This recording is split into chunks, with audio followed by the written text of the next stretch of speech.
noteikti vajadzētu ieviest skolās. Es saprotu, ka tāpatās jau ir daudz dažādu priekšmetu, bet oratoriskās mācības. Lasīt prasme. Un lasīt prasme vienīgā pareizā metode ir daudz lasīt. Viss. Lasīt, atstāstīt. Tad arī veidosies savs viedoklis, jo mūsdienās bērni neprot izteikt savus domas.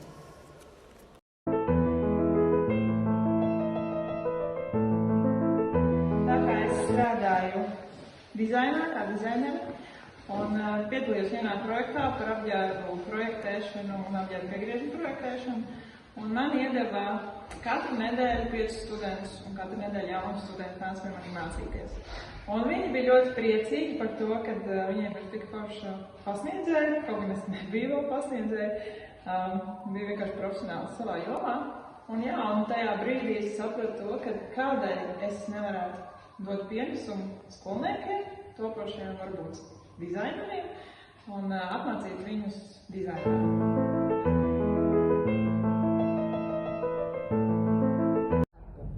Nē,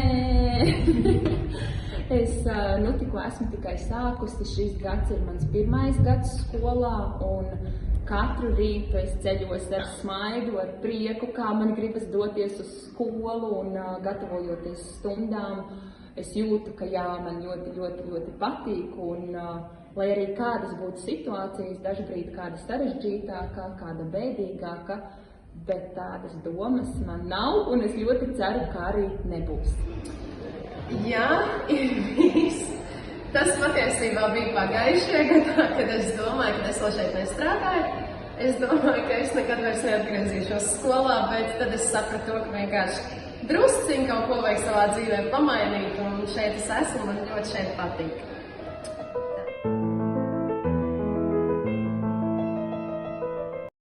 Mūsdienu izglītībā noteikti man patīk tas, ka bērni ir daudz brīvāki. Ja, reizēm varbūt tas arī apgrūtina to darbu, jo viņi ir arī līdz ar to skaļāki, bet viņi ir brīvāki, viņi brīvāk domā, viņi izsaka ļoti interesantas idejas un domas, un tas noteikti mūsdienu izglītībā ir tāds labs bonus. Daudzpusība, tajā ir savi plusi noteikti arī. Bet es domāju, ka mums vēl liels un garš ceļš priekšā ejams. Un varbūt šur tur mums ir kaut kas jāatgriež no vecām metodikām un jāpiemēro mūsdienām. Varbūt tas, kas ir mūsdienās jau izmantojams, tas varbūt ir tā kā jāatliek nost maliņā.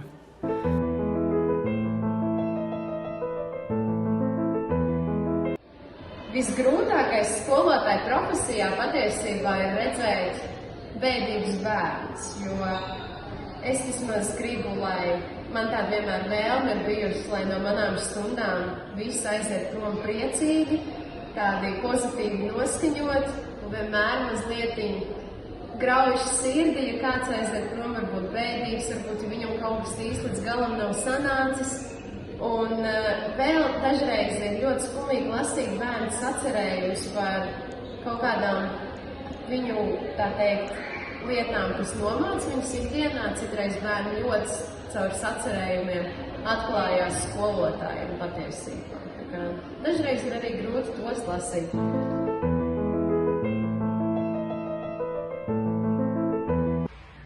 Vēncpils 2. vidusskolu es izvēlējos tādēļ, ka šī ir vidusskola, un šeit ir iespēja man strādāt gan ar pamatskolas vecumu bērniem, gan ar vidusskolas vecumu. Man patīk, tādēļ, ka šeit ir dažādi vecumi. Tāpēc.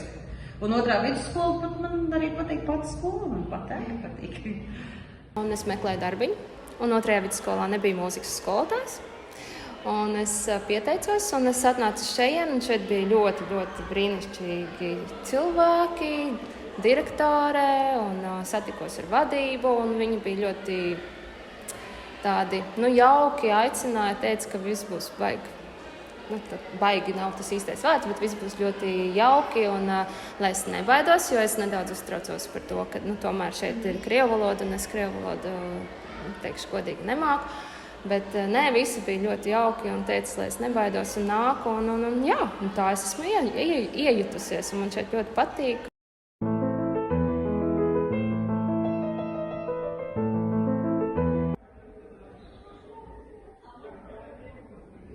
Bērna acis.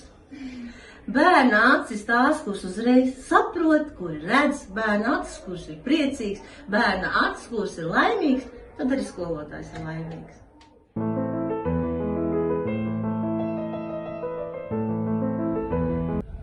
Stress ir stress, jā, un tas, kas man ļoti, ļoti man palīdz izdejoties, kā arī man ļoti, ļoti patīk pavadīt laiku pie jūras, un tad jūra ir tā, kura mani nomierina. Dārzā. Man ir dārzs, neliels pilsētas dārzs, kur man ļoti patīk audzēt dažādus ziedus.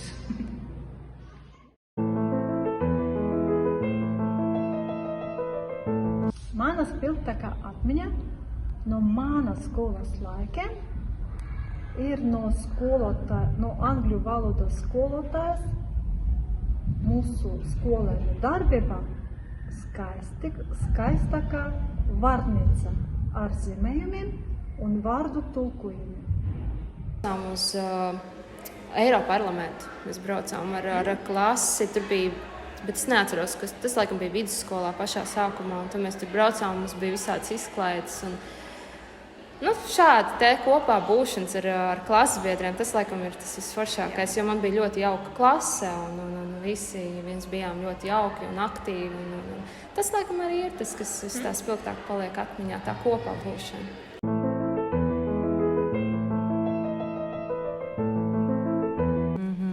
Mācīties jau no paša sākta gala, jau no pirmās klasītes dalīt.